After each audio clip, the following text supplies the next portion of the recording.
एक रामायण देवी सीता के दृष्टिकोण से।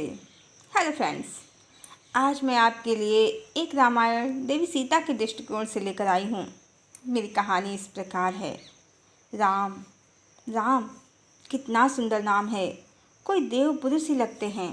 सुना है राजा दशरथ, अयोध्या नरेश दशरथ, राजा दशरथ के ज्येष्ठ पुत्र हैं ये। सांवले, सलोने, सुंदर, लंबे, कितने आकर्षक और कितने संयमित और मर्यादित भी दिख रहे हैं। देवी सीता ने प्रथम बार अपने पिता राजा श्री जनक की पुष्प वाटिका में राम को देख लिया है। वो ठिठक गई हैं।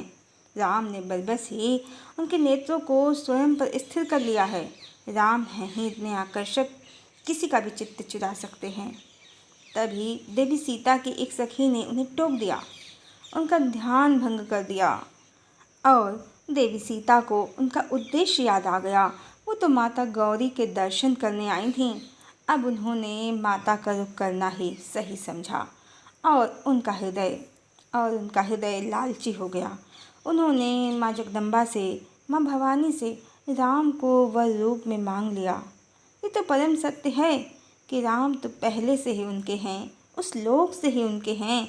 सो जगदम्बा ने तथास्तु कह दिया और राजा जनक की आयोजित स्वयंवर सभा में जब कोई वीर पुरुष शर्तानुसार भगवान शिव के धनुष को उठा न सका, तो ऋषि विश्वामित्र, राम के गुरुदेव विश्वामित्र की आज्ञा से राम ने न केवल धनुष को उठाया बल्कि धनुष की प्रत्यंचा भी चढ़ा दी।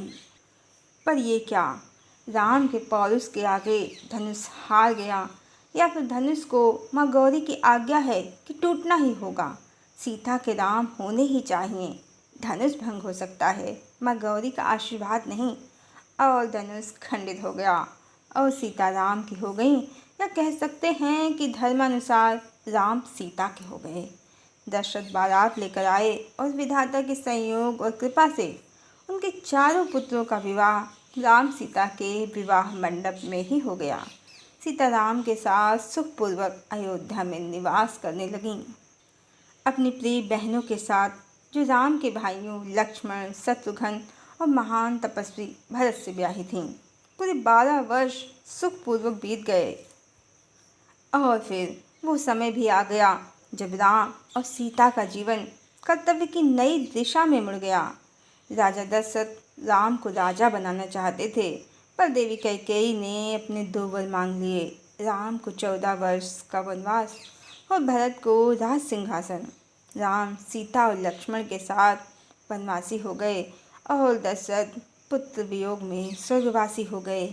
कैकेयी अपयस की भागी हो गईं, भरत उनसे रूठ गए।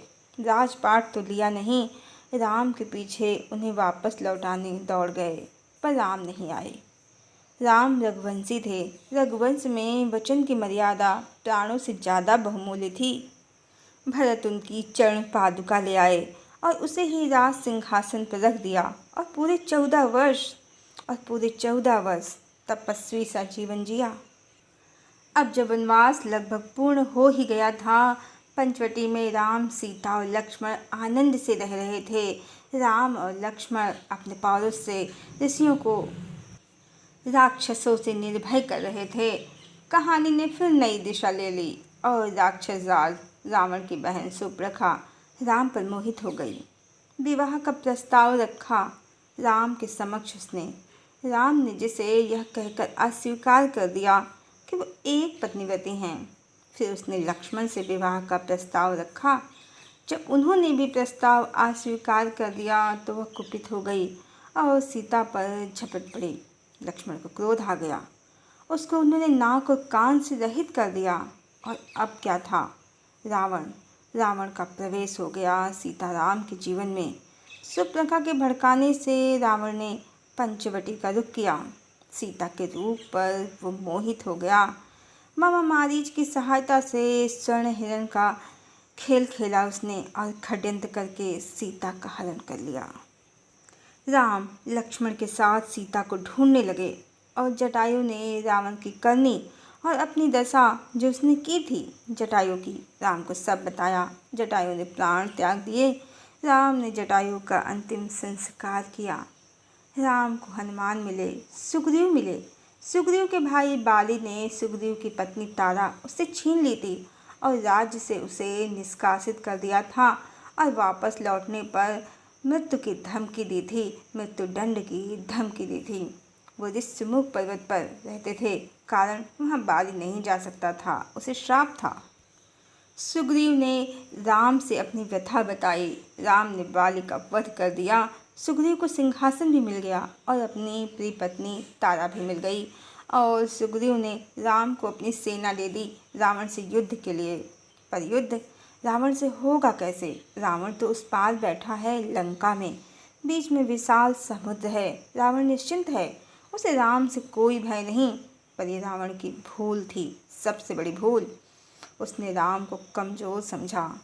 जिस राम ने देवी सीता के लिए शिव धनुष भंग कर दिया, उनके लिए समुद्र क्या था? कुछ भी नहीं। नल और नील की अगवानी में समुद्र पर सेतु बन गया और राम ने लंका पर आक्रमण कर दिया। रावण इसके लिए तैयार नहीं था। भीषण युद्ध हुआ। रावण कुल सहित विनाश के मुंह में, काल के मुंह में चला गया। सीता राम को पुनः प्राप्त हो गई। वनवास भी लगभग समाप्ति हो गया था। राम लंका से अयोध्या आ गए। भरत ने 14 वर्ष तपस्वी सा जीवन जिया था। कौशल्या, सुमित्रा और कैकेयी की आंखों में पुनः तेज आ गया लक्ष्मण, राम और सीता को पाकर। जैसे जीवन निधि फिर से वापस मिल गई हो। राम अयोध्या नरेश बन गए, सीता अयोध्या की महारानी बन गईं। पर अयोध्या की प्रजा नासमझ निकली। देवी सीता के चरित्र पर संदेह करने लगी और बात फैलते फैलते राज परिवार और राम और सीता तक भी आ गई। सीता के जीवन में खुशहाली आई थी। सीता माँ बनने वाली थी, राम पिता बनने वाले थे, कौशल्या दादी बनने वाली थी, कोई चाचा या चाची बनने वाला था, कोई मौसा या मौसी बनने वाला था। पर संदेह के कंटकों ने देवी सीता का जीवन कष्टों से भर दिया। राम को प्रजा पत्नी के प्रेम जाल में फंसा, कामी राजा कह रही थी, जो दूसरे के घर रह आई स्त्री को अपना बैठा था। राम तो कुछ कहते नहीं हैं सीता से, पर सीता अपमान का घूंट निगल नहीं पा रही। राम का अपमान, अपना अपमान दोनों ही असहनीय है। राम का अपमान और अपना अपमान दोनों ही असहनीय है। और सीता ने निर्णय कर लिया और मध्य रात्रि में राम और महल सबकी अनभिज्ञता में अयोध्या से अज्ञातवास ले लिया।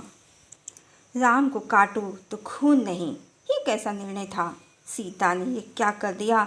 गर्भ में उनकी संतान को लेकर सीता कहाँ चली गईं? पर राम सब समझ गए। प्रजा के संदेह का दंड सीता ने राम को दिया था। राम बड़े विवश प्रेमी हैं, ढूंढ भी नहीं सकते, अपनी पत्नी के स्वाभिमान को ठेस नहीं पहुंचा सकते। सीता के पास तो उनकी संतान है, पर राम के पास मात्र महल की खाली दीवारें। दीवारों से राम क्या कहें, किसे अपना दुख दिखाएं, अपना जलता हृदय किसे दिखाएं? समय बीतता गया। अश्वमेध यज्ञ का आयोजन किया चक्रवर्ती सम्राट राम ने। यज्ञ के अश्व को सबने मार्ग दिया, पर कोई तो है धरा पर जिसने स्वयं को राम से बलवान समझा, ज़्यादा बलवान समझा और अश्व को पकड़ लिया। राज परिवार में हलचल हुई। कौन है जिसने यज्ञ के अश्व को पकड़ लिया? पता चला वाल्मीकि ऋषि के आश्रम में 2 बालक हैं। आश्चर्य, बालकों को अश्व से क्या काम? लक्ष्मण, शत्रुघ्न, भरत सभी परास्त हो गए बालकों से, और हनुमान उनको जाने क्या सूझी, स्वयं ही बंधक बन गए बालकों के। अब राम को आना ही पड़ेगा। समस्या इतनी गंभीर है, उनके सभी भाई हार गए हैं और उनके तारनहार हनुमान स्वयं ही बंधक बन बैठे हैं। आ गए हैं राम ऋषि के आश्रम में। पर युद्ध जैसा कुछ हो उससे पहले ही वाल्मीकि स्वयं आ गए हैं और राम और बालकों का सब रहस्य वो जानते हैं, और उन्होंने ये जान लिया है कि अब देर नहीं करनी है और राम के पुत्रों को, बालकों को, लव और कुश को राम को सौंप दिया। राम अपने पुत्रों को पाकर स्वयं को विश्व विजेता ही समझ रहे हैं। पर सीता, क्या सीता यहाँ हैं? राम के मन में प्रश्न उठा और राम ने ऋषि से पूछ लिया।